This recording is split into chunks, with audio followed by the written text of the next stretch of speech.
C'est un tourniquet. Oh, et ben justement. Attention, Harvick en travers. Et attention, peut-être au contact. Il a évité le contact avec le muret intérieur. Qu'est-ce qui s'est passé pour Harvick? Il regardait peut-être la télé, du coup ça l'a un peu déconcentré. Ou alors contact avec Larson.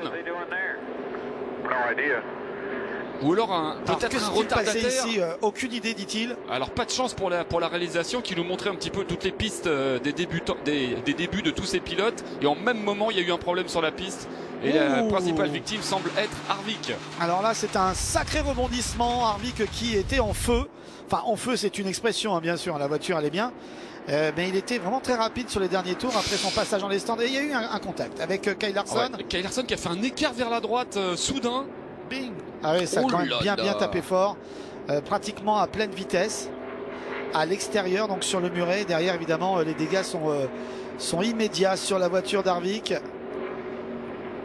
Alors je ne sais pas si... Oui, en tout cas, il a évité bon travail, hein. la sortie du sifflet. Oui, c'est comme ça qu'on appelle l'entrée sur la piste au niveau de ces murets. L'entrée ou la sortie, hein, ça dépend. Alors, c'est compliqué parce que les deux font un léger mouvement en fait dans la direction de l'autre. J'ai un peu l'impression que c'est Larson qui est un peu dans la voiture, il est un tout petit peu survireuse. Oui, mais Larson était déjà comme ça tout à l'heure, avant qu'Harvick ne le dépasse lorsqu'ils étaient en bataille tous les deux.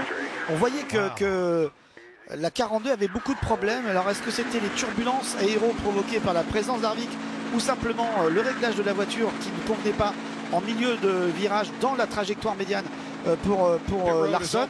C'est justement ça qu'il faut essayer un petit peu de savoir. Mais là, première neutralisation et c'est un coup de tonnerre.